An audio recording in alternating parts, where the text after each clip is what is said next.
Hello students, welcome to my YouTube channel Shrey Seth classes. तो आज हम एक कह सकते हैं दोबारा से रीस्टार्ट करने आए हैं अकाउंट्स को। अब रीस्टार्ट में हम ऑलमोस्ट 40 टू 45 डेज में अपने तीनों बुक्स को दोबारा से कवर करेंगे। सिलेबस की स्पीड जो है वो थोड़ी सी ज़्यादा होगी, हमें काम थोड़ा सा ज़्यादा करना पड़ेगा, बट आई एश्योर यू कि अगर आप जो होमवर्क जो टॉपिक रोज कराऊं आज भी अगर आप कवर करें रोज के रोज, तब भी आप 80 में से 70 बहुत इजीली क्रॉस कर जाएंगे। तो ये नहीं है, बट द थिंग इज ये नहीं है कि आप ये सोचे कि सर अभी नहीं हो पाएगा, हो तो अभी भी जाएगा, बट द थिंग इज कि आपके पास बर्डन बहुत होगा। आपको अब सैंपल पेपर साथ साथ सॉल्व करने पड़ेंगे, क्योंकि देखो जब 40-42 डेज बाद जब हमारा सिलेबस एंड अप होगा तब हमारा ऑलमोस्ट अप्रैल एंड हो चुका होगा और मई 4 से आपके एग्जाम है। तो सैंपल पेपर का रिवीजन का टाइम नहीं मिलेगा हमें, वो सैंपल पेपर हमें साथ साथ करने पड़ेंगे। जो टॉपिक कवर हो रहे हैं उसे बुक के साथ साथ अब सैंपल पेपर से भी लेके आपको चलना पड़ेगा। बुक के हम सेलेक्टेड क्वेश्चन करेंगे, अब सैंपल पेपर की कोशिश करके सारे क्वेश्चंस आप साथ साथ कवर जरूर करें। कोई भी एक सैंपल पेपर ले लें, जरूरी नहीं है कि आपको कोई एक स्पेसिफाइड राइटर का लेना है, क्योंकि सैंपल पेपर का मतलब होता है प्रीवियस ईयर क्वेश्चंस। अब उसमें राइटर कोई भी हो, प्रीवियस ईयर क्वेश्चन मींस जो पहले पेपर में आ चुके हैं, राइटर से कोई फर्क नहीं पड़ता, वो तो बोर्ड के क्वेश्चन पेपर उठा के देने वाले हैं आपको। तो आप कहीं से भी कोई भी बुक जो आपके पास है उससे कर लें, कोई फर्क नहीं पड़ेगा। तो इसी के साथ स्टार्ट करते हैं आज फंडामेंटल्स ऑफ पार्टनरशिप, बिल्कुल बेसिक चैप्टर जिसके ऊपर हमारी पूरी फर्स्ट बुक डिपेंड करती है। सेकेंड चैप्टर है बुक का, इसमें हमें पार्टनरशिप के फंडामेंटल यानी बेसिक कॉन्सेप्ट पढ़ने। अब बेसिक कॉन्सेप्ट की अगर मैं बात करूं बिल्कुल सिंपल सी, पार्टनरशिप का मतलब क्या होता है, जब दो या दो से ज्यादा लोग मिलके बिजनेस करें to share the profits and losses, उसको हम बोलते हैं पार्टनरशिप। इसकी जो डेफिनेशन है वो पार्टनरशिप एक्ट 1932 के सेक्शन नंबर 4 में गिवन है, थ्योरी में आ जाता है। Under which section of the Partnership Act the definition of partnership is given? It is given under section 4 of Partnership Act 1932. ठीक है, उसके बाद definition, partnership is a relationship between two और मोर पर्संस, जो हमने पहले करी थी वो आप कर सकते हैं। ठीक है, फिर हमने इसके पढ़ने होते हैं फीचर। पार्टनरशिप के 5 फीचर होते हैं। पहला, आप इजीली याद रखें, जो मीनिंग में नहीं भी अगर आपको याद है तो आप समझ सकते हैं, दो या दो से ज्यादा लोग जब बिजनेस करें उसको पार्टनरशिप बोलते हैं। पहला फीचर, उनके बीच में प्रॉफिट शेयरिंग रेशियो होती है। ठीक है, और क्या हो सकता है, एक बिजनेस होना चाहिए। कैसा business? Legal business. Illegal business की पार्टनरशिप अलाउड नहीं है। ठीक है, और क्या हो सकता है, business can be carried on by all और any one of them acting for all, यानी कि सब बिजनेस मिलके भी कर सकते हैं और उनमें से कोई एक पर्सन भी बिजनेस कर सकता है। इसके कुछ फीचर्स हो गए। उसके बाद है राइट्स ऑफ अ पार्टनर। एक पार्टनर के पास क्या क्या राइट्स होते हैं, अगर हम बात करें इन टोटल एक पार्टनर के पास 9 राइट्स होते हैं। पहला राइट आप खुद बताएं, अगर आप किसी पार्टनरशिप फर्म में हैं तो क्या आप बुक्स ऑफ अकाउंट को चेक कर सकते हैं? अगर आप फर्म के पार्टनर हैं, yes you can inspect the books of account. बेटा ये इसलिए बता रहा हूं, क्वेश्चन जो 1 मार्क के आते हैं उसमें क्वेश्चन जब आप पढ़ेंगे आपको समझ आ जाएगा कि क्वेश्चन में पूछा क्या है, बट ये मेरी बातें अगर याद रह गई आप उस पर सही जवाब दे पाएंगे। पहला कि पार्टनर बुक्स ऑफ अकाउंट को चेक कर सकता है, क्या वो मैनेजमेंट में पार्टिसिपेट करेगा, क्या वो प्रॉफिट में हिस्सा लेगा, यस। क्या कोई नया पार्टनर आने से पहले उससे पूछना जरूरी है या नहीं है? ऑब्वियसली। अगर कोई पार्टनर फर्म को छोड़ के जाना चाहता है, क्या वो छोड़ सकता है कभी भी? No, it has to give a notice 1 month prior of living. जब जाएगा उसे 1 महीना पहले नोटिस देगा। अगर उसने फर्म को लोन दिया है तो उसको इंटरेस्ट कितना मिलेगा? 6% पर एनम, ये डिसाइडेड होता है। ठीक है, और अगर उसने फर्म के लिए कोई खर्चा किया फॉर सेविंग द फर्म, उस खर्चे को क्या वो क्लेम कर सकता है फर्म से? अगर उसने फर्म को इमरजेंसी सिचुएशन में सेव करने के लिए किया, बट नॉर्मल रूटीन के एक्सपेंस वो क्लेम नहीं कर पाएगा। क्लियर हो गई बात? ये कुछ उसके राइट्स होते हैं। एक क्वेश्चन जो बार बार आता है, कौन पार्टनरशिप फॉर्म में पार्टनर नहीं बन सकता? Who can not be a partner in a partnership form? 3 लोग होते हैं। पहला minor, person of unsound mind and person disqualified by any court, जो किसी कोर्ट में डिस्क्वालीफाई हो चुका है। ये 3 लोग कभी भी पार्टनर नहीं बन सकते एक पार्टनरशिप फॉर्म में। ठीक है, यहां तक की थ्योरी समझ आई। फिर हमने इसमें पढ़ना है कि पार्टनरशिप डीड क्या होती है। Partnership deed is an agreement. It is an agreement in which the partner decide their terms and conditions. उसमें सारी टर्म्स और कंडीशन लिखी होती है और उस एग्रीमेंट या डीड पे हर पार्टनर साइन करता है। हर पार्टनर को साइन करना है उस एग्रीमेंट पे और वो एग्रीमेंट रजिस्टर हो जाता है। अगर आपने पार्टनरशिप डीड यानी कि एग्रीमेंट नहीं बनाया तो उसके लिए कुछ रूल्स होते हैं। 5 रूल्स होते हैं, याद रखना। अगर आपने पार्टनरशिप डीड बना ली तो डीड में आप जो मर्जी लिखें, लाइक प्रॉफिट शेयरिंग रेशियो क्या रहेगा, कोई प्रॉब्लम नहीं है, जो मर्जी रेशियो लिख लो। इंटरेस्ट, 3 इंटरेस्ट है, interest on capital, interest on loan, interest on drawings, और फिर सैलरी एंड कमीशन। अगर आपने डीड बना ली और जो मर्जी लिख लिया सब अलाउड है। अगर आपने डीड नहीं बनाई, अगर डीड क्या है, डीड इज साइलेंट और लिखा है देयर इज नो डीड, तो profit sharing ratio will be equal. Interest on loan will be allowed at the rate 6% per annum, that's it. ना तो इंटरेस्ट ऑन कैपिटल मिलेगा, ना ही इंटरेस्ट ऑन ड्रॉइंग्स और ना ही सैलरी और कमीशन। समझ आ गई बात? आपके पास सिचुएशन बना के देंगे, पहली लाइन में लिख देंगे ABC are partner, they do not have partnership deed, या फिर लिख देंगे पार्टनरशिप डीड इज साइलेंट, और फिर नीचे कहानी सुनाएंगे, कुछ भी कहानी बोलेंगे like A is a working partner who works more than B and C and he invested more capital, he wants that he should be given a salary because he works more than any other partner and his working hour is more than any other partner। ऐसी कहानी कुछ भी बनाएंगे। A wants a salary of rupees this, however B and C does not agree with him। According to you who is correct? कौन correct है?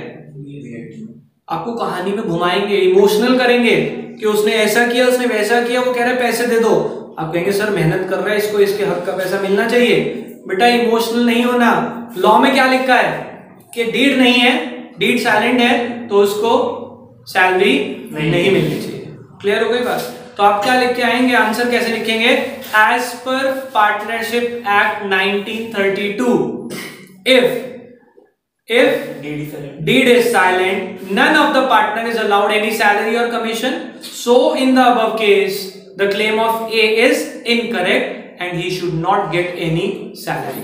तो आपको answer लिखना भी आना चाहिए कि एज पर पार्टनरशिप एक्ट 1932 अगर डीड साइलेंट हो तो सैलरी देना अलाउड नहीं है, देयरफॉर उसको सैलरी नहीं मिलनी चाहिए। आप सीधा ये नहीं कहेंगे कि ए को सैलरी नहीं मिलनी चाहिए, ही इज इनकरेक्ट। क्यों इनकरेक्ट है, रीजन तो बताओ। क्योंकि डीड साइलेंट है और लॉ में ऐसा लिखा है कि डीड साइलेंट होने पे ऐसा कोई पेमेंट नहीं किया जाएगा। क्लियर हो गई बात? आगे चलते हैं। तो ये हमारा हो गया किसका, डीड साइलेंट के प्रोविजन। इसके बाद हम मूव करते हैं पीएनएल एप्रोप्रिएशन के टॉपिक पे, profit and loss appropriation account.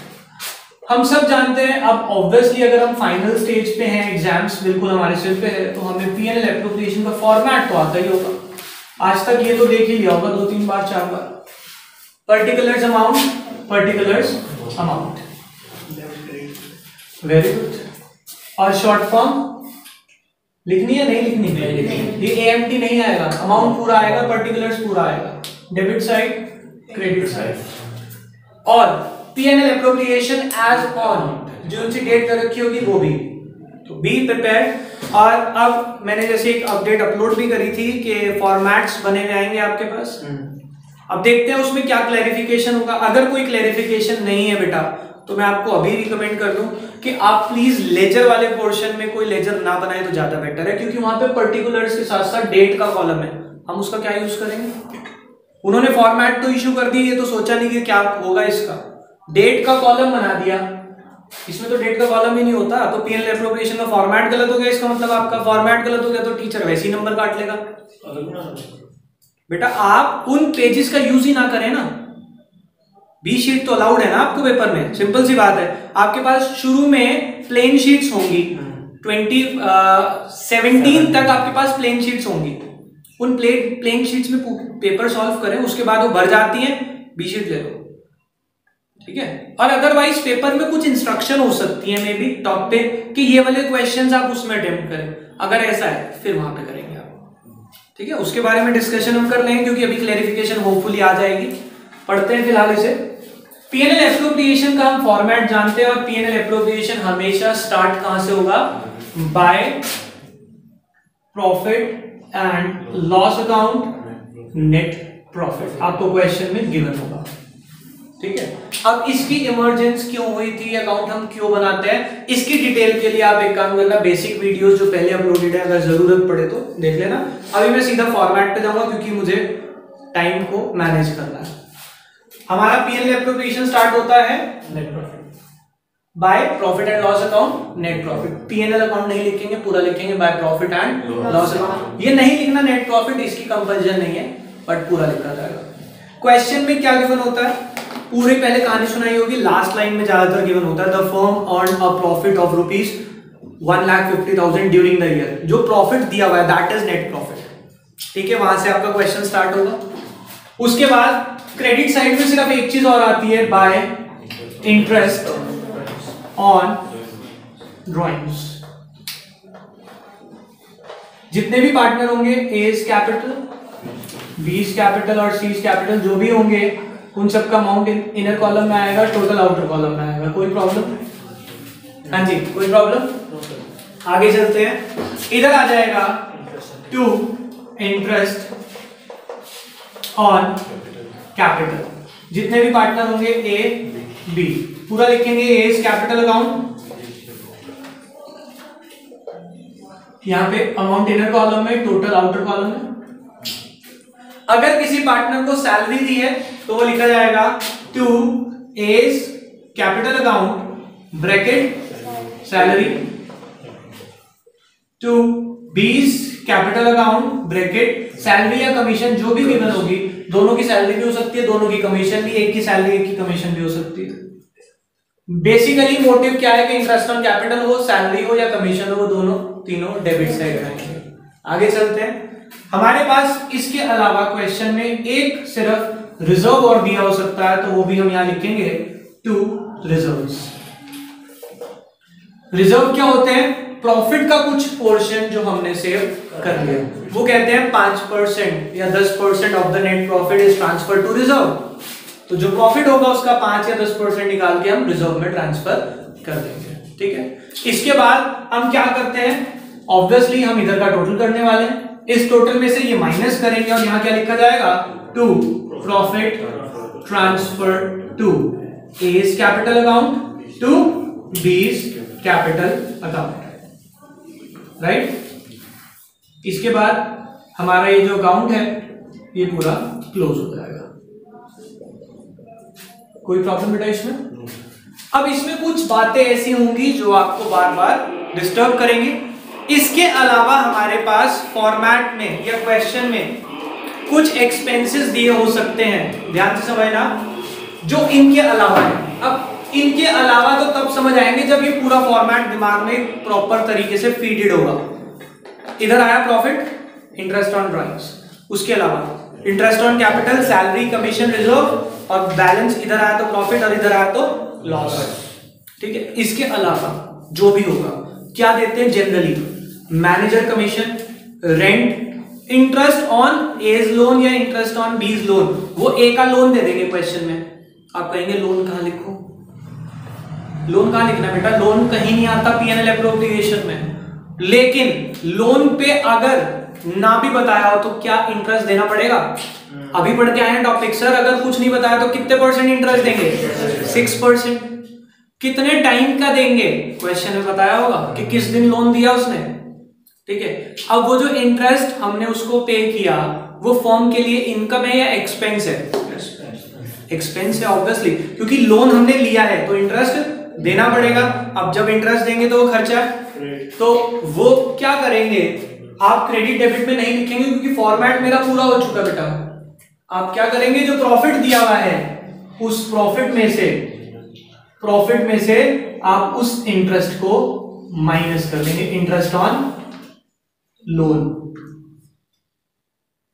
समझ आ गई बात? याद रखेंगे, की पॉइंट है, क्योंकि बच्चे को लगता है कि तो पार्टनर है, पार्टनर का खर्चा इधर लिखो, नहीं, सारे खर्चे आएंगे पार्टनर के यहाँ पे 3, लेकिन उसके अलावा इंटरेस्ट ऑन लोन अगर क्वेश्चन में दिया हुआ है या लोन दिया हुआ है, ध्यान से समझना, वो सिर्फ लोन दे देंगे, इंटरेस्ट के बारे में बताएंगे नहीं। और आपको पता होना चाहिए लोन आया इसका मतलब उसका इंटरेस्ट भी जाएगा, और इंटरेस्ट होगा तो वो प्रॉफिट में से माइनस होगा।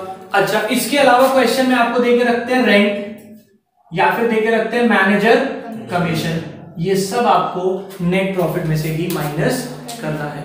आपको यहाँ पे सिर्फ 3 खर्चे लिखने हैं। पहली बात तो क्लियर होना चाहिए, खर्चे हमेशा डेबिट में आते हैं, जनरल एंट्री का रूल पढ़ा था, तो सारे खर्चे आ गए 3। कौन कौन से? Interest on capital, salary, commission, और रिजर्व जो है वो खर्चा नहीं होता बट फिर भी डेबिट साइड में आता है। इसके अलावा कोई भी चीज गिवन है वो सीधी क्या होगी, नेट प्रॉफिट में से माइनस। जनरली 3 चीजें होती हैं। क्लियर हो गई बात? कोई प्रॉब्लम? इसके बाद आपको क्वेश्चन में ये तंग कैसे करते हैं, इसके अलावा तंग करने के लिए उनके पास 2-4 इंग्लिश के वर्ड्स हैं जो बार बार यूज करेंगे आपको तंग करने के लिए। वो क्या है, देखो कैसे देंगे, net profit of the firm after charging, 1 minute, कुछ भी वर्ड लिखेंगे, बट बिफोर चार्जिंग कुछ भी वर्ड लिखेंगे। ये सेंटेंस ऐसा होगा, बीच में वर्ड्स फिट होंगे, ठीक है। इज ₹2,80,000, ये जो प्रॉफिट है, अब आप क्या करने वाले, नेट प्रॉफिट है सर, आप यहां लिखने वाले हैं, बट ध्यान से पढ़ेंगे, आफ्टर चार्जिंग का मतलब क्या है, ये सब माइनस होने के बाद, जो यहां पे लिखा है उस सब के बाद, बट जो यहां लिखा है उनसे पहले। अब हमें पहले समझ तो आना चाहिए कि जो मुझे प्रॉफिट चाहिए ये कौन सा प्रॉफिट है। ये एक ऐसा प्रॉफिट है जिसमें से ये सब चीजें माइनस होनी चाहिए पहले ही या नहीं होनी चाहिए? नहीं होनी चाहिए, क्योंकि मुझे ये अकाउंट बनाना है। मैंने शुरू कहां से किया, इससे, इसमें से ये सब एडजस्ट करने के बाद प्रॉफिट बांटा। इसका मतलब इसमें ये सब एडजस्टेड तो अभी नहीं होना चाहिए, मैं वही तो कर रहा हूं। इस अकाउंट को बनाने का मोटिव क्या है कि ये सब एडजस्ट करने के बाद जो बचा वो पार्टनर को दे दूं। अगर इसमें से पहले ही कुछ आफ्टर दिया हुआ है, मुझे चाहिए क्या, इन सब से बिफोर। तो अगर इनमें से कुछ आफ्टर है तो उसको मैं क्या करने वाला हूं, वापसी ऐड। क्यों? क्योंकि मुझे पहले वाले का प्रॉफिट चाहिए। और अगर दिया हुआ है बिफोर, तो वो तो बिफोर का मतलब पहले ही उससे पहले है, तो वो तो करेक्ट होगी। अब सपोज यहां पे देखो सेंटेंस कैसे करते हैं, net profit of the firm after charging salary and commission but before charging interest on capital. इसका मतलब इसमें से सैलरी और कमीशन माइनस हो चुकी है, पर अभी इंटरेस्ट ऑन कैपिटल चार्ज नहीं हुआ, तो मैं सैलरी कमीशन को वापसी इस प्रॉफिट में क्या करूंगा, ऐड करके यहां पे शो करूंगा। ये मेरा करेक्ट प्रॉफिट नहीं है। करेक्ट प्रॉफिट कैसे आएगा, सैलरी कमीशन ऐड करने के बाद जो आएगा वो यहां लिखेंगे और क्वेश्चन को कंटिन्यू करेंगे। क्लियर हो गई बात? अगर हम इसमें बात करें, वहां लिखा है सपोज, यहां तक तो पॉइंट समझ आ गया, मैं एडिट कर रहा हूं, after charging interest on loan, after charging interest on loan but before charging interest on capital.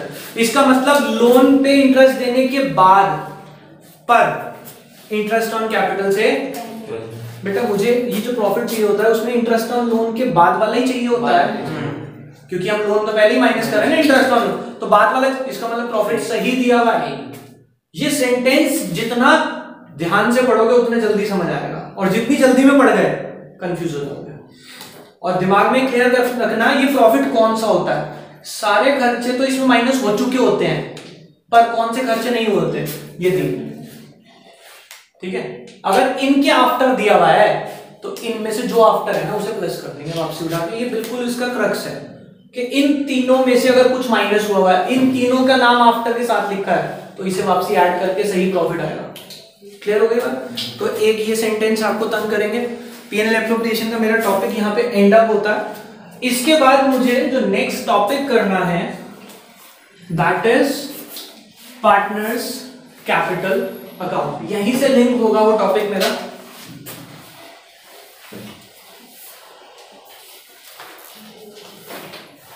बेटा अब मैं टू द पॉइंट बात करने वाला हूं सिर्फ। पार्टनर्स कैपिटल अकाउंट बनाने के ना दो तरीके होते हैं।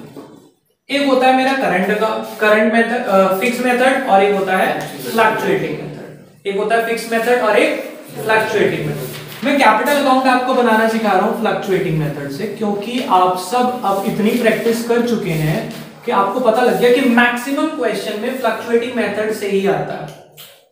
अगर किसी बच्चे को फिक्स मेथड से समझना होगा वो हम एक दो क्वेश्चंस में डिस्कस कर लेंगे, बट अभी मैं कंसेप्चुअली आपको फ्लक्चुएटिंग मेथड से लेके चल रहा हूं। क्लियर? फ्लक्चुएटिंग मेथड में जब मुझे कैपिटल अकाउंट बनाना होता है तो मैं क्या करता हूं? सबसे पहले तो कैपिटल अकाउंट में लिखता हूं बाय बैलेंस ब्रॉट डाउन। ये कौन सा बैलेंस होता है? ध्यान से समझना, ये बैलेंस कौन सा होता है? क्वेश्चन में दिया होता है A and B are partner sharing profits in the ratio 3:2। They started business with the capital of rupees 1 lakh and 1,50,000। जिस कैपिटल से उसने बिजनेस को शुरू किया ये है वो कैपिटल। यहां पे कौन सा बैलेंस आता है? जो पैसे से उन्होंने बिजनेस शुरू किया। दे started business with the capital of this and this, तो ये वो कैपिटल है। समझ आ गई बात? स्टार्ट कैसे हुआ ये समझ आया? स्टार्टिंग बहुत इंपॉर्टेंट होती है किसी भी अकाउंट की, फिर पोस्टिंग तो बहुत इजी हो जाती है। स्टार्टिंग हो गई इसकी। अब मुझे क्या करना है? कौन सा अकाउंट है? Partner capital account. यानी कि पार्टनर से रिलेटेड जो भी चीजें इधर आ रही थी वो सब इधर क्रॉस हो जाएंगी, और जो चीजें इधर आ रही थी वो इधर क्रॉस हो। पहले क्रॉसिंग करते हैं, उसके बाद देखते हैं उसके अलावा क्या आएगा। इधर पार्टनर से रिलेटेड 1 2 3, ये 3 चीजें थी, और प्रॉफिट भी पार्टनर से रिलेटेड हो गया था, क्योंकि देखो नाम लिखा है partner capital capital capital capital capital. तो कैपिटल अकाउंट बना रहे हो तो ऑब्वियसली कैपिटल अकाउंट में तो जाने ही वाला है। इंटरेस्ट ऑन कैपिटल यहां पे आ जाएगा बाय इंटरेस्ट ऑन कैपिटल, ए का ए में, बी का बी में। ये क्या है? सैलरी, तो यहां लिखेंगे बाय सैलरी। बेटा सैलरी किसकी थी ऊपर चेक करें? ए की, तो ए वाले में जाएगा। बाय कमीशन, किसकी थी कमीशन? तो किस में जाएगी? प्रॉफिट, ए और बी दोनों का था, तो यहां लिखेंगे by profit and loss appropriation के नाम से प्रॉफिट, दोनों का था, तो ए और बी। कोई प्रॉब्लम? तो मैंने सिंपल सा, अगर मुझे ये फॉर्मेट याद है तो इसमें जो भी पार्टनर के नाम से डेबिट साइड में आया वो इधर चला गया। अब क्रेडिट साइड में पार्टनर के नाम से सिर्फ एक ये चीज आ रही है, वो इधर चली जाएगी। क्या लिखूंगा? To interest on drawings A B. ठीक है, इंटरेस्ट ऑन ड्रॉइंग्स आ गई, तो यहां पे ड्रॉइंग्स भी आती है इसी के साथ। वहां पे नहीं आती बट यहां पे आएगी। समझ आ गया यहां तक? कोई प्रॉब्लम? आगे चले। अब क्रेडिट साइड में सिर्फ एक चीज और आएगी, क्या? Additional capital. समझना, आप पार्टनर हैं, आपने कैपिटल लगाई तो मैंने बैलेंस लिख दिया यहां पे। आपने ये कब लगाई थी? साल के शुरुआत में 1 अप्रैल को। 1 अक्टूबर या नवंबर में जाके फर्म में और पैसों की जरूरत पड़ी, बीइंग द ओनर और पार्टनर आप और पैसा लगाएंगे। जब आप पैसा लगा रहे हैं तो आपकी कैपिटल में जाके और प्लस होना चाहिए या माइनस? अब ये पहले ही क्रेडिट में है, तो यानी कि और कैपिटल लग रही है तो वो भी इधर ही आएगी, तभी तो वो इसमें प्लस होगी, जाके इधर वाली चीज तो माइनस हो जाएगी ना। तो मैं यहां पे लिखूंगा बाय कैश एडिशनल कैपिटल। और ऐसा भी तो हो सकता है कि जो आपने शुरू में कैपिटल लगाई हो वो ज्यादा लग गई हो, तो आपने उसमें से पैसा विड्रॉ कर लिया होगा, तो वो इसका ऑपोजिट होगा, क्योंकि पैसा जाएगा तो यहां जाएगा टू कैश कैपिटल विड्रॉ। कोई प्रॉब्लम? तो अगर मैं इसमें थोड़ा सा, अच्छा एक बार ये समझ आ गया सबको? इसके बाद मैं इसका टोटल करूंगा। टोटल करने के बाद इस को माइनस करूंगा, ए के टोटल में से ए के खर्चे माइनस करें तो यहाँ पे आ जाएगा 2 बैलेंस कैरिड डाउन, बी में से बी का to balance carried down total match. अब अगर मैं इसमें थोड़ा सा ध्यान से समझूं, पीएनएल एप्रोप्रिएशन तो होपफुली सबको आ गया होगा फॉर्मेट। मैंने क्या करा, जब कैपिटल अकाउंट में आया सबसे पहले मैंने लिखा बाय बैलेंस ब्रॉट डाउन, जो क्वेश्चन में गिवन होता है मेरे पास। उसके बाद जो भी यहां गिवन था पार्टनर के नाम से वो यहां क्रॉस किया, जो यहां था उसे यहां क्रॉस किया। उसके बाद अगर कंसंट्रेट किया जाए, यहां पे सिर्फ एक आइटम अलग आई एडिशनल कैपिटल, और इसी का ऑपोजिट और ड्राइंग्स, 2 आइटम यहां पे अलग आई, और ये मेरा डिफरेंस है बैलेंसिंग फिगर। कैपिटल अकाउंट तैयार है, बच्चा इसमें कंफ्यूज हो जाता है, क्योंकि जब क्वेश्चन में डेटा आता है ना, वो ऐसा सोचता है कि पता नहीं क्या करना है। क्वेश्चन को करने का अकाउंट्स में तरीका होता है, पहले रिक्वायरमेंट पढ़े, मुझे बनाना कौन सा अकाउंट है, क्वेश्चन में करना क्या है। अगर आपने वो क्लियर कर लिया तो आपके दिमाग में एकदम फॉर्मेट आना चाहिए, और फॉर्मेट अगर आ गया बस डेटा पढ़े, उसे पुट करें अपने दिमाग के फॉर्मेट के हिसाब से। क्लियर हो गई बात? यहां तक मेरा ये क्या खत्म हो गया, पार्टनर्स कैपिटल अकाउंट का फॉर्मेट। अब अगर हम बात करें पार्टनर्स कैपिटल अकाउंट, मैंने आपको बताया दूसरा मेथड भी होता है जिसे हम फिक्स्ड मेथड के नाम से जानते हैं। उसमें हमारे 2 अकाउंट बनते हैं। अब वो 2 अकाउंट वाला अभी काम तो नहीं करागा, लेकिन थियोरेटिकली डिफरेंस आता है क्वेश्चन में क्वेश्चन आया था theoretical, what is the difference between fixed method and fluctuating method. आपके पास बुक में डिफरेंस मेंशन है, उसके 3 पॉइंट हर बच्चे को याद करने। पेपर में अगर थियोरेटिकली क्वेश्चन आता है तो मैक्सिमम 3 मार्क्स का आएगा, ठीक है। तो 3 पॉइंट आपको याद करने। पहला डिफरेंस तो यही है, नाम में ही है कि फिक्स्ड मेथड में हमारी कैपिटल जो है वो फिक्स रहती है, फ्लक्चुएटिंग मेथड में capital keeps on fluctuating. Fixed method में हमारा 2 अकाउंट बनते हैं, और फ्लक्चुएटिंग मेथड में सिर्फ एक अकाउंट बनाया मैंने, पार्टनर्स कैपिटल। फिक्स्ड मेथड होता तो 2 अकाउंट बनाता, एक कैपिटल अकाउंट और एक current account, partners capital account और पार्टनर्स करंट अकाउंट, ठीक है। उसके बाद 1-2 डिफरेंस आप उसमें से और कर लेंगे। 3 पॉइंट आपको मैक्सिमम याद रखने हैं। क्लियर हो गई बात? इसके बाद जो हमारा अगला टॉपिक हम कवर करेंगे that is interest on drawings. कौन सा टॉपिक है हमारा? Interest on drawings. बेटा इसकी फोटो देखो बेटा। इसके बाद जो नेक्स्ट टॉपिक हमने करना है that is interest on drawings. हम सब जानते हैं ड्राइंग्स का मतलब क्या होता है। क्या होता है ड्राइंग्स का मतलब? वो पैसा जो ओनर ने अपने कौन से यूज के लिए, पर्सनल यूज के लिए विड्रॉ कर लिया, ठीक है, उसे हम बोलते हैं ड्राइंग्स। अब ड्राइंग्स जब पार्टनर ने ली है तो फर्म उस पे इंटरेस्ट चार्ज करेगी, फर्म उस पे इंटरेस्ट लेगी। ड्राइंग्स का मतलब क्या है? ये हमने पढ़ा था अकाउंट्स में, फर्म और ओनर दोनों अलग अलग होते हैं। ये आपकी फर्म है और आप ओनर हैं, और ये हम अकाउंट्स कर रहे हैं, ठीक है।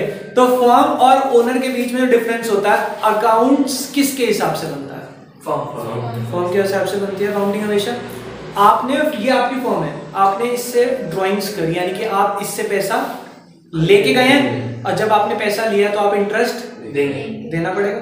बट फर्म के लिए तो वो प्रॉफिट है। और हमने पढ़ लिया इंटरेस्ट ऑन ड्राइंग्स शो कहां करते हैं? पीएनएल एप्रोप्रिएशन में, डेबिट साइड या क्रेडिट साइड? Credit side. और कैपिटल अकाउंट में डेबिट साइड में क्रॉस होता है। अब वो जो इंटरेस्ट ऑन ड्राइंग्स हमें पता है पोस्टिंग कहां होनी है, वो तो हमें समझ आ गया, बट उसको कैलकुलेट कैसे करना है सर, वो टॉपिक है। समझ रहे हैं? अभी शुरू के जो पीएनएल एप्रोप्रिएशन के क्वेश्चन होते हैं उसमें इंटरेस्ट ऑन ड्राइंग्स बता रखा होगा आपको, लाइक उन्होंने बता दिया ड्राइंग से 10,000 और 5,000 और उस पर इंटरेस्ट लगना है 10%, आप उसका 10% निकाल के लिख देते हैं। पर अगला टॉपिक आता है कि अगर वो डायरेक्टली कैलकुलेट करने को नहीं दिया हुआ तो आप कैसे कैलकुलेट करेंगे, ये टॉपिक है इंटरेस्ट ऑन ड्राइंग्स। अब जो ड्राइंग्स होती है बेटा, ड्राइंग्स की बात कर रहा हूं, 2 तरह की होती है। एक होती है मेरी इररेगुलर और एक होती है मेरी रेगुलर ड्राइंग्स। दोनों का नाम ही बता रहा है। इररेगुलर का मतलब मैं ड्राइंग्स हर एक बार सेम डेट पे कर रहा हूं या नहीं? इरेगुलर का मतलब नहीं। अगर मैं आपको कहूं कि A as a partner withdraws amount on 1st April 2019, 1st November 2019, 1st December 2019 और 1st February 2020, amount withdrawn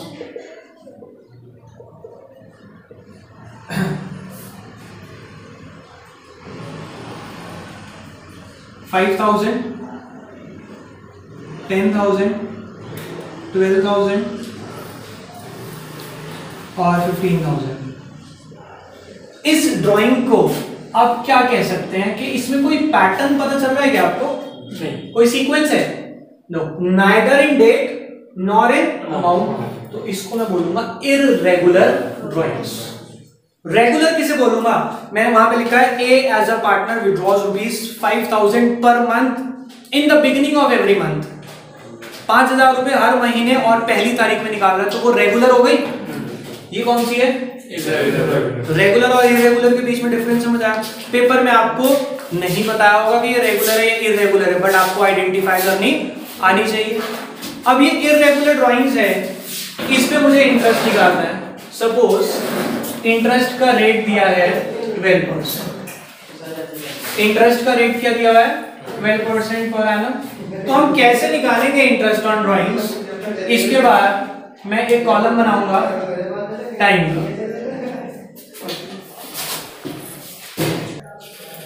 time देखो हम कैसे निकालेंगे?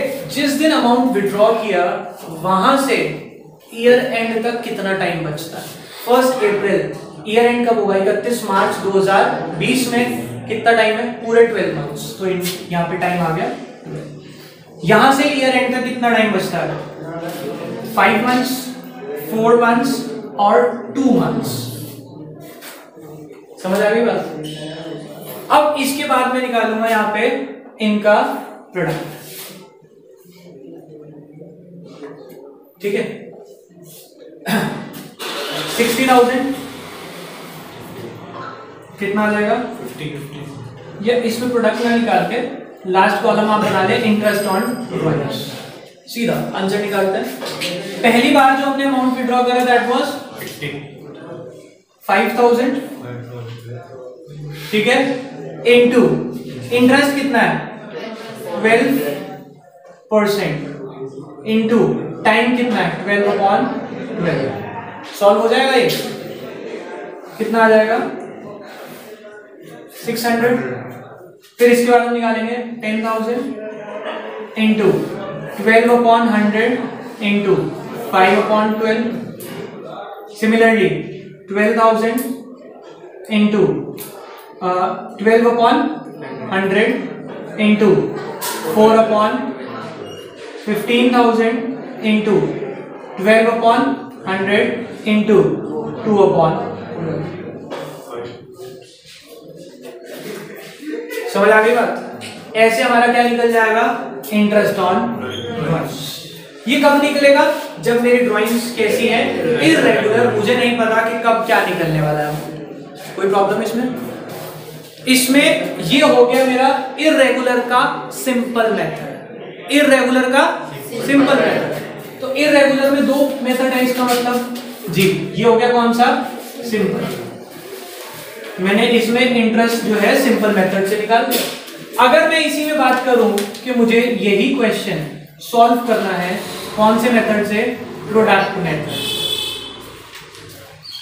क्वेश्चन सेम है, यानी कि मेथड तो अभी भी इररेगुलर है, बट मैं इसको सॉल्व किससे करने वाला हूं? प्रोडक्ट मेथड से। बेटा बोर्ड नीचे तक विजिबल है? प्रोडक्ट मेथड में सबसे पहले मैं फिर से वही लिखूंगा डेट्स। क्या है?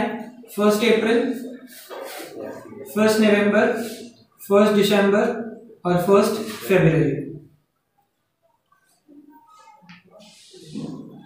Amount withdrawn 5,000, 10,000, 12,000, 15,000। Right?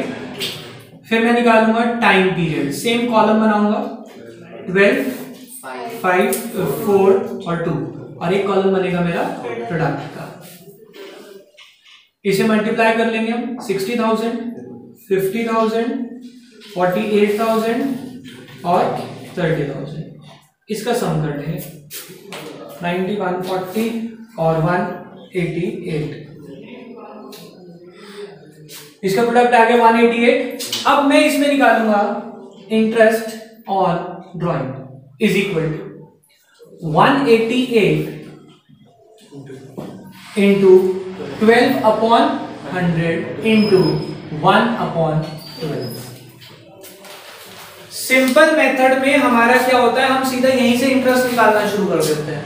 Product method में पहले प्रोडक्ट निकालेंगे, उसका total sigma product into rate upon 100। इसमें टाइम हमेशा 1/12 रहेगा। अब आप इस बात को याद कर लें, लॉजिक के लिए आप वो जो है मेन क्लासेस में की वीडियो को देख सकते हैं। अभी फिलहाल आपको याद करना है कि अगर इर्रेगुलर में प्रोडक्ट मेथड बोल दिया तो मेरा टाइम पीरियड हमेशा क्या रहेगा 1/12। दैट्स इट, याद करना है आपको। तो इर्रेगुलर के दो मेथड हो सकते हैं। अगर क्वेश्चन में आपको इर्रेगुलर ड्राइंग्स दी हैं और आपको मेथड नहीं बताया तो कोई भी फॉलो करो जो आपको इजी लगे, उसमें कोई रिस्ट्रिक्शंस नहीं है। एक दो क्वेश्चन बुक में या सैंपल पेपर में आपको ऐसे मिलेंगे जिसमें इर्रेगुलर और रेगुलर एक साथ दिए होंगे। दो पार्टनर है, एक की तो इर्रेगुलर ड्राइंग्स दे देंगे और एक की रेगुलर, तो दोनों तरीके से सॉल्व करना आना चाहिए। इर्रेगुलर में कोई भी करे, नहीं बताया तो, बट रेगुलर का तो तरीका ही अलग है, तो पहचानना पड़ेगा ऑब्वियसली। तभी तो मैंने आपको ये बाइफरकेट करके बताया, वरना मुझे क्या कहना था इंटरेस्ट ऑन ड्राइंग्स कैसे करेंगे, ऐसे करेंगे। बात करता हूं आपको इर्रेगुलर और रेगुलर के बीच में डिफरेंस समझाया कि अगर डेट में कोई सीक्वेंस नहीं है और अमाउंट में कोई सीक्वेंस नहीं आ रहा तो इर्रेगुलर हो गई। अब इर्रेगुलर के दो मेथड, जोन सा बता दिया, पूछ लिया वो बताएंगे, नहीं पूछा तो जो आपको समझ आएगा आप वो बताएंगे। क्लियर हो गई बात। अगर हम बात करें रेगुलर ड्राइंग्स की, बेटा बच्चे अब लग रहा होगा कि सर ज्यादा हो गया, बट चले बस तो ऐसे ही कवर होगा।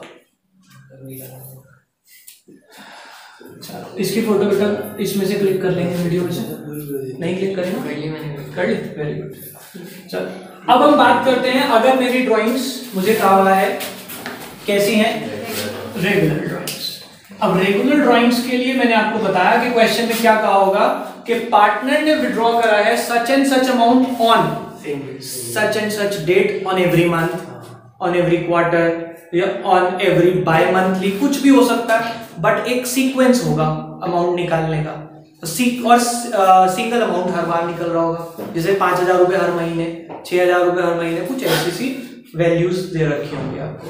तो आप अगर रेगुलर ड्राइंग्स हैं तो हमें 4 स्टेप्स का सीक्वेंस फॉलो करना है, और जिसने ये सीक्वेंस तोड़ा उससे आंसर गलत हो जाएगा। और इसका प्रूफ बहुत बच्चे अपने टेस्ट पेपर में ऑलरेडी देख चुके हैं। कुछ बच्चों ने सीधा एक लाइन में आंसर किया और ऐसे काटा लगा 0, वो ऑलरेडी कर चुके हैं। आप देखो क्या लिखेंगे, सबसे पहले आप क्या निकालेंगे, अमाउंट विड्रॉन। अमाउंट विड्रॉन, इसका मतलब क्या होता है कि आपने कितना पैसा निकाल लिया। सॉरी, पहले निकालेंगे आप टोटल ड्राइंग्स। क्या निकालेंगे, टोटल ड्राइंग्स कैसे निकलेगी, अमाउंट विड्रॉन। अमाउंट यानी कि आपने एक बार में कितना पैसा निकाला into number of months oblique quarter, जो भी दिया हुआ है क्वेश्चन में। अगर मंथली है तो नंबर ऑफ मंथ कितने होते हैं साल में, और क्वार्टर कितने होते हैं, 4। याद रखना, साल में 4 क्वार्टर आते हैं और 3 मंथ का एक क्वार्टर होता है, ठीक है। तो जितनी ड्राइंग्स दी हुई है, अगर मंथ का क्वेश्चन है तो इंटू 12, और अगर क्वार्टर का क्वेश्चन है तो इंटू 4। क्लियर, आगे चलते हैं। दूसरा स्टेप में आप लिखेंगे rate of interest. Rate of interest कितना आता है, जो आपके पास गिवन होगा क्वेश्चन में, राइट। उसके बाद क्या निकालेंगे बताओ, average time. This is the main step. Average time निकालते हुए आपको लेना है time left after first drawing plus time left after last drawing upon 2। बेटा इसका शॉर्टकट मैं भी बता सकता हूं, बट क्वेश्चन करते टाइम कंफ्यूजन आ जाता है। इससे अच्छा ये फॉर्मूला याद नहीं करना, समझना है। ये फॉर्मूला क्या कह रहा है, आपको ये फॉर्मूला लिख के नहीं आना पेपर में। आपको average time is equal to क्या करना है, जब पहली बार पैसा निकाला होगा वहां से ईयर एंड तक कितना टाइम है, और जब आखिरी बार पैसा निकाला होगा वहां से ईयर एंड तक कितना है, वो लेना है। ठीक है, और इसके बाद स्टेप 4 में हम निकालेंगे interest on drawing is equals to step 1 into step 2। बेटा ये रेट ऑफ इंटरेस्ट है तो ऑब्वियसली परसेंटेज में होगा, तो मैं लिख रहा हूं स्टेप 2 अपॉन 100। परसेंटेज का साइन हटेगा तो अपॉन में 100 आ जाएगा, इनटू एवरेज टाइम यानी स्टेप 3 अपॉन 12। बच्चे इसे अपने हिसाब से बदलते रहते हैं, अपॉन में 9 8। जैसा क्वेश्चन में कह दिया ए withdraws 6000 per month for a period of 8 month, तो नीचे 8 लिखाते हैं। बेटा ये फॉर्मूला है, अपॉन में 12 ही आएगा। जरा जरा सी गलतियों से पूरा आंसर गलत कराते हैं। ठीक है, समझ आ गई बात। काफी बच्चों ने टेस्ट में ये हरकत करी है। अब आपको इसके ऊपर बेस 1 या 2 क्वेश्चन प्रैक्टिस करते हैं हम। बहुत सिंपल से क्वेश्चन से आपको बता रहा हूं, यहीं पे थोड़ा सा लिखूंगा और सॉल्यूशन। देखिए एक क्वेश्चन एक किस तरह का होगा, ए एज अ पार्टनर, ए एक पार्टनर है, withdraws ₹6000 per month in the beginning of every month। पूरा in the beginning of every month calculate interest on drawings at the rate 12% per annum। हमें 12% के हिसाब से इंटरेस्ट ऑन ड्राइंग्स निकालना है। अब देखिए ये क्वेश्चन है, आप सॉल्यूशन देखो, आप सीधा एक स्टेप में मत करना। सॉल्यूशन कैसे होगा, आप लिखेंगे सॉल्यूशन। सबसे पहले अगर आप लिखना चाहें नंबरिंग लिख ले, कोई प्रॉब्लम नहीं है, नहीं लिखने छोड़ दो। स्टेप 1 में मैं क्या निकालता हूं, टोटल ड्राइंग्स। आप लिखें total drawing is equal to 6000 into 12। यहां से पता लग गया मंथ का क्वेश्चन है, कितना हो गया 72,000। रेट 12% पर annum, ये मिल गया क्वेश्चन में। एवरेज टाइम क्या कहा था, time left after first drawing. क्या लिखा है क्वेश्चन में, इन द बिगिनिंग ऑफ मंथ। कहां से शुरू होते हैं क्वेश्चन में, हमारे ईयर में। अप्रैल मान लो चाहे जनवरी मान लो, कुछ भी एक दिमाग में फिट रखना। अप्रैल अच्छा होता है अकाउंट के लिए, अप्रैल से स्टार्ट किया और कहां तक जाएगा, मार्च तक। अप्रैल मई जून करते करते फरवरी मार्च। क्या लिखा है, in the beginning of every month, हर महीने के। अप्रैल की स्टार्टिंग कब होती है, फर्स्ट।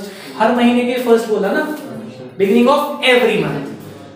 फॉर्मूला क्या था, time left after first drawing. पहली ड्राइंग कब हुई है बेटा, फर्स्ट। यहां से कितना टाइम बचता है साल के आखिरी तक, पूरे 12 महीने, पूरा साल है ना, क्योंकि 1 अप्रैल से सोच रहे हो, तो मैं लिखा 12 प्लस आखिरी बार कब निकाला होगा, 1 मार्च। यहां से कितना टाइम है, 12 plus 1 upon 2। It comes out to be 6.5। कोई problem. Last step, interest on, इन डेटा को यूज करते हुए इंटरेस्ट ऑन ड्राइंग्स निकाल रहा हूं। Step 1 mean 72,000 into rate 12 upon 100 into 6.5 upon 12। अब बच्चे को समझ नहीं आता सर डेसिमल का क्या करें, सिंपल सा काम करना है, डेसिमल हटा के नीचे 0 लगा देना, कितना तो हो जाएगा। अब 0 से 0 कैंसिल करो, 1 2 3 0 डिनोमिनेटर में, 3 0 न्यूमरेटर में कट हो जाएंगी। 12 से 12 कट हो जाएगा, 65 इंटू 72 करेंगे, that will be the answer. हो जाएगा। ये कब है, अगर लिखा है मेरे पास क्वेश्चन में इन the beginning of every month.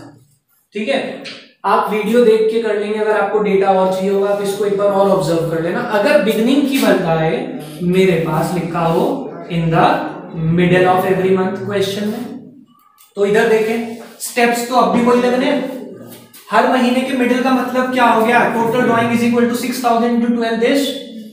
Rate अभी भी 12%, टाइम बदलेगा मिडिल ऑफ एवरी मंथ, यानी कि हर महीने की 15 तारीख में, 15 अप्रैल, 15 मई, 15 जून, 15 फरवरी, 15 ऑफ मार्च, यही होगा। क्या एवरेज टाइम का फॉर्मूला था? पहली बार कब निकला? 15 अप्रैल। वहां से ईयर एंड तक कितना टाइम है? सुनो, अप्रैल के 15 दिन निकल गए, बाकी तो पूरे 11.5। 12 में से आधा महीना चला गया, 11.5 महीने, 11.5। आखिरी बार 15 मार्च प्लस 0.5 अपॉन 2 आ जाएगा 6। तो यहाँ पे क्या आ जाएगा? 6, ये देखो आ जाएगा क्या? 72,000 इंटू कितना? 12 अपॉन 100 इंटू 6 अपॉन 12। सॉल्व हो जाएगा? हाँ जी, कोई प्रॉब्लम? सिमिलरली अगर आपको मिडिल की बजाय क्या लिखा है? At the end of every month, यानी कि हर महीने की एंड 30। अब वो डेट में मत कंफ्यूज होना, 30 ही मान लेना, चाहे कोई भी महीना हो। 30 30 30 30 30, ठीक है। पहली बार जब आपने, अब देखो टोटल ड्राइंग्स तो अभी भी सेम रहेंगी, क्यों? हर महीने के एंड में, तो 12 महीने के एंड में 12 बार निकालोगे, सेम आएगा, रेट सेम आएगा, टाइम बदलेगा। पहली बार जब निकाला अप्रैल एंड, वहां से कितने महीने बचते हैं? अप्रैल खत्म हो गया, बाकी तो सारे हैं 11। आखिरी बार कब निकाला? मार्च के 30 एंड, 11 प्लस 0 अपॉन 2 कितना आ गया? 5.5। तो 6 की बजाय क्या आ जाएगा? 5.5 अपॉन। समझ रहे हो बात को? कोई प्रॉब्लम किसी को? तो हमारा यहाँ पे इंटरेस्ट ऑन ड्राइंग्स तक का टॉपिक कवर हुआ। इसमें क्वार्टरली वाले क्वेश्चन बेटा पहले कराए हुए हैं, क्वेश्चन दूंगा प्रैक्टिस के लिए, उसके अगर डाउट में आएंगे उसको हम नेक्स्ट क्लास में कवर करेंगे। अभी के लिए इतना ही, बाकी नेक्स्ट क्लास के लिए बाय बाय।